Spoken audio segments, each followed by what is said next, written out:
ಸರ್ಕಾರದ ಗ್ಯಾರಂಟಿ ಕೆಲಸದ ಒತ್ತಡ ಹಾಗೂ ಗ್ರೇಡ್ 2 ತಹಶೀಲ್ದಾರ್ ಕಿರುಕುಳಕ್ಕೆ ಬೇಸತ್ತ ಮಹಿಳಾ ಸಿಬ್ಬಂದಿಯೊಬ್ಬರು ನೇಣು ಬಿಗಿದುಕೊಂಡು ಸಾವಿಗೆ ಶರಣಾಗಿರುವ ಘಟನೆ ನಡೆದಿದೆ. ಮಧುಗಿರಿ ತಾಲೂಕು ಕಚೇರಿಯಲ್ಲಿ ಪಡಸಾಲೆ ವಿಭಾಗದಲ್ಲಿ ಕಳೆದ 15 ವರ್ಷದಿಂದ ಕೆಲಸ ಮಾಡುತ್ತಿದ್ದ ಪಟ್ಟಣದ ಮೇದರಹಟ್ಟಿಯ ನಿವಾಸಿ 35 ವರ್ಷ ವಯಸ್ಸಿನ ಲತಾ ಮೋಹನ್ ಮೃತಪಟ್ಟವರಾಗಿದ್ದಾರೆ. ಗುರುವಾರ ರಾತ್ರಿ ಕಚೇರಿಯಿಂದ ಮನೆಗೆ ಹೋದ ಲತಾ ಸುಮಾರು 7:40 ಸಮಯದಲ್ಲಿ ನೇಣು ಬಿಗಿದುಕೊಂಡಿದ್ದಾರೆ. ತಕ್ಷಣ ಅವರನ್ನು ಜಿಲ್ಲಾಸ್ಪತ್ರೆಗೆ ಸಾಗಿಸಿದರೂ ಬದುಕುಳಿಯಲಿಲ್ಲ. ಲತಾ ಮೋಹನ್ ಸಾವಿನ ಬಳಿಕ ತಾಲೂಕು ಕಚೇರಿಯ ಮುಂದೆ ಶ್ರದ್ಧಾಂಜಲಿ ಸಲ್ಲಿಸುವ ವೇಳೆ ಸುಮಾರು 300ಕ್ಕೂ ಅಧಿಕ ಸಾರ್ವಜನಿಕರು ಸೇರಿದ್ದು ಈಕೆಯ ಕರ್ತವ್ಯ ನೆನೆದು ಕಂಬನಿ ಮಿಡಿದರು.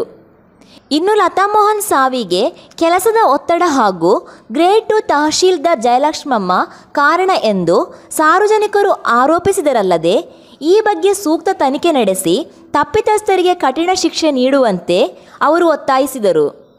ಆಧಾರ್ ಹಾಗೂ ಗ್ಯಾರಂಟಿ ಯೋಜನೆಗಳಿಗೆ ಬೇಕಾಗುವ ದಾಖಲೆ ನೀಡುವಾಗ ಹಣ ಸಂಗ್ರಹಿಸುವಂತೆ ಲತಾರವರಿಗೆ ಒತ್ತಡ ಹೇರಲಾಗಿತ್ತು.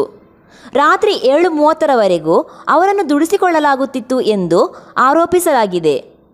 ಮೃತರ ಪತಿ ಮೋಹನ್ ಈ ಬಗ್ಗೆ ಮಾತನಾಡಿ, ನಮ್ಮಲ್ಲಿ ಯಾವುದೇ ಕೌಟುಂಬಿಕ ಸಮಸ್ಯೆ ಇರಲಿಲ್ಲ. ಆದರೆ ಪ್ರತಿದಿನ ರಾತ್ರಿ 7ರಿಂದ 8 ಗಂಟೆಯವರೆಗೂ ಕೆಲಸ ಇರುತ್ತಿತ್ತು. ಕೆಲಸದ ಒತ್ತಡವೇ ಲತಾ ಅವರ ಸಾವಿಗೆ ಕಾರಣ ಎಂದು ಆರೋಪಿಸಿದ್ದಾರೆ. ಈ ಘಟನೆ ಬಗ್ಗೆ ಮಧುಗಿರಿ ಠಾಣೆಯಲ್ಲಿ ಪ್ರಕರಣ ದಾಖಲಾಗಿದ್ದು ಪೊಲೀಸರು ತನಿಖೆ ನಡೆಸುತ್ತಿದ್ದಾರೆ. ವರದಿ ಅಭಿತ್ ಮಧುಗಿರಿ. ನಮಸ್ಕಾರ. ಲತಾ ಶ್ರೀಮತಿ ಲತಾ ಅಂತ ಒಂದು ನಮ್ಮ ಪಡಸಾಲೆ ಆಪರೇಟರ್.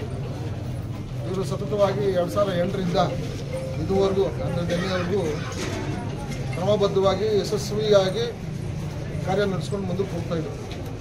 ನಿನ್ನೆ ಇದಕ್ಕಿದ್ದಕ್ಕಂತೆ 7:30-8 ಗಂಟೆಗೆ ಮನೆಯಲ್ಲಿ ನೇಣು ಹಾಕ್ಕೊಂಡಿರುವಂಥ ಒಂದು ಸ್ಯಾಡ್ ನ್ಯೂಸ್ ಬಂತು. ಆ ವಿಚಾರವಾಗಿ ನಾವೆಲ್ಲ ಅದರ ಹಿಂದೆ ಇದ್ದು ನಮ್ಮ ಸಿಬ್ಬಂದಿಯವರಿಗೂ ಇದು ಸಹ ತುಮಕೂರು ಇಲ್ಲಿ ಹಾಸ್ಪಿಟಲ್ ತೋರಿಸಿದ್ದಾರೆ. ಇಲ್ಲಿ ಏನಾಗಿದೆ ತುಮಕೂರು ಕರ್ಕೊಂಡು ಹೋಗಿ ಅಂತ ಹೇಳ್ಬಿಟ್ಟು ತೊಗೊಂಡು ಹೋಗಿದ್ದಾರೆ. ಅದರಿಂದ ಮಾರ್ಗ ಮಧ್ಯದಲ್ಲೇ ತೀರ್ಕೊಂಡಿದ್ದಾರೆ ಅಂತ ಹೇಳ್ಬಿಟ್ಟು ಅದರಿಂದ ಈಗ ಶವ ನಮ್ಮ ಜಿಲ್ಲಾ ಆಸ್ಪತ್ರೆಯಲ್ಲಿ ಇಟ್ಟಿದ್ವಿ. ಈ ವಿಚಾರವಾಗಿ ಲತಾ ಅವ್ರನ್ನ ಹೇಳಬೇಕಂದ್ರೆ ಭಾಳ ಅತ್ಯುತ್ತಮವಾಗಿ ಕಾರ್ಯನಿರ್ವಹಿಸ್ತಾಯಿದ್ರು. ಭಾಳ ಹೆಸರಲ್ಲಿ ಭಾಳ ಸಾರ್ವಜನಿಕರಿಗೆ ಹತ್ತಿರದ ಸಂಪರ್ಕ ಇಟ್ಬಿಟ್ಟು ಆವತ್ತು ದಿವಸ ಇರ್ತಕ್ಕಂತಹ ಎಲ್ಲ ಸುಮಾರು 200-300 ಅಪ್ಲಿಕೇಶನ್ಸ್ ಮಾಡ್ತಾಯಿರ್ತಾರೆ. ಆವತ್ತೇ ಎಲ್ಲ ಅಪ್ಲಿಕೇಶನ್ ಮಾಡಿಬಿಟ್ಟು ಡಿಸ್ಪೋಸಲ್ ಸಹ ಆಗ್ತಾಯಿತ್ತು. ಅವರು ಇದಕ್ಕಿದ್ದಂಗೆ ಈ ಸ್ಟೆಪ್ಸ್ ತೊಗೊಂಡಿದ್ದಾರೆ. ಭಾಳ ಘೋರ ದುರಂತ ಅಂತ ನಾನು ಹೇಳ್ತಾ ಇದ್ದೀನಿ.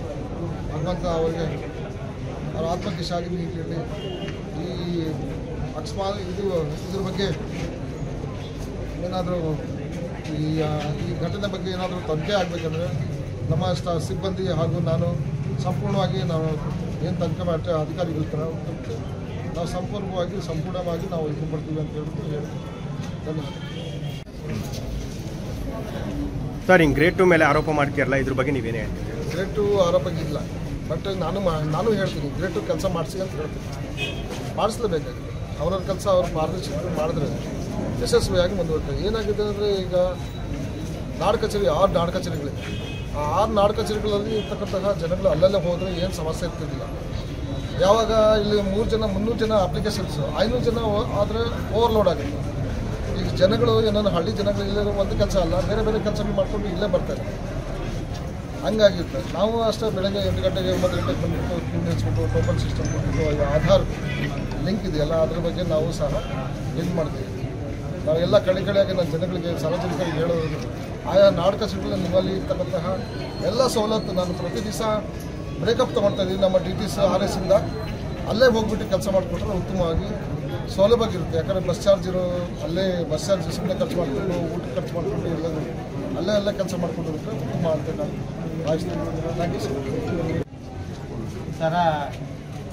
ಮಾಡ್ಕೋಬೇಕು ಅಂದರೆ ಏನೋ ಒತ್ತಡ ಇರ್ತದೆ, ಅಧಿಕಾರಿಗಳದೇ ಒತ್ತಡ ಅಂತ ನಾವು ಸಾರ್ವಜನಿಕವಾಗಿ ತಿಳಿದೈತೆ. ಇದ್ರ ಬಗ್ಗೆ ಕರೆಕ್ಟಾಗಿ ತನಿಖೆ ಆಗಿ ಅವರಿಗೆ ಕ್ರಮ ಕೈಗೊಳ್ಳಿಲ್ಲ ಅಂದರೆ ನಾವು ಹೋರಾಟ ಮಾಡೋಕ್ಕೆ ನಾವು ಪಬ್ಲಿಕ್ಸ್ ಎಲ್ಲ ಸಿದ್ಧವಾಗಿದ್ದೀವಿ. ಯಾವ ಅಧಿಕಾರಿ ಅಂತ ನಿಮಗೆ ಮಾಹಿತಿ ಇದೆಯಾ? ಗ್ರೇಟ್ ಅವ್ರ ಮೇಲೆ, ಅವರೇ ಆಪರೇಟರ್ಗಳ ಮೇಲೆ ಸಿಕ್ಕಾಪಟ್ಟೆ ಇದನ್ನು ಮಾಡ್ತಿದ್ರು. ನೀನು ಅಲ್ಗಾಗ್ತೀನಿ ಇಲ್ಗಾಗ್ತೀನಿ, ನೀನು ಹಂಗೆ ಹಿಂಗೆ ಅಂತ. ನಾವು ಖುದ್ದಾಗಿ ಅವರ ಮಾತುಗಳನ್ನ ಕೇಳಿಸ್ಕೊಂಡು ಹೇಳಿದ್ದೀವಿ. ನಾವು ಬೇಡ ಮೇಡಮ್, ಬೇಕಾದ್ರೆ ಎಕ್ಸ್ಟ್ರಾ ಬೇಕು ಅಂದ್ರೆ ಹೊಸದಾಗಿ DC ಅವ್ರಿಗೆ ಇದನ್ನ ಹಾಕಿ ತರಿಸ್ಕೊಂಡ್ರಿ ಇಬ್ಬರನ್ನ, ಇವ್ರು ನೆಲಗೂ ಚೇಂಜ್ ಮಾಡೋದು ಬೇಡ ಅಂತ ಹೇಳಿದ್ವಿ. ಅಲ್ಲಿಗೂ ಅವ್ರು ಹಠ ಬಿಡ್ಲಿಲ್ಲ. 1 ತಿಂಗಳಾದ್ರೂ ಮಾಡ್ತೀನಿ ರೀ, ನಾನು ಮಾಡಿದ್ದೆ ಅಂತೇಳಿ ಹಠ ಹಿಡಿದು ಆ ಅಮ್ಮನ ಹಠದಿಂದ ಇಷ್ಟ ಆಗೈತೆ. ಅವರು ನಿನ್ನೆ ಟಾರ್ಚರ್ ಕೊಟ್ಟರೆ ಇದಕ್ಕೆ ಅವ್ರು ಹೋಗಿ ನೇಣು ಹಾಕೊಂಡ್ರು. ಇದು ಸರಿಯಾಗಿ ತನಿಖೆ ಆಗಬೇಕು, ಕ್ರಮ ಕೈಗೊಳ್ಬೇಕು. ನಾವು ಸಾಹೇಬ್ರಿಗೆ ಹೇಳಿದ್ದೀವಿ, ಸಾಹೇಬ್ರಿಗೆ ಒಂದು ಇದು ಕೊಡ್ತೀವಿ, ಪೊಲೀಸ್ ಸ್ಟೇಷನ್ಗೆ ಒಂದು ಇದು ಕೊಡ್ತೀವಿ. ಸಾರ್ವಜನಿಕವಾಗಿ ಅದ್ರ ಬಗ್ಗೆ ಸರಿಯಾಗಿ ತನಿಖೆ ಆಗಬೇಕು. ನಮ್ಗೆ ಅದು ಅಷ್ಟೇ. ತಹಶೀಲ್ದಾರ್ ಅವ್ರಿಗೂ ಮನವಿ ಕೊಡ್ತೀವಿ, ಪೊಲೀಸ್ ಸ್ಟೇಷನ್ಗೂ ಕೊಡ್ತೀವಿ, ಅವ್ರು ಮಾಡಬೇಕು.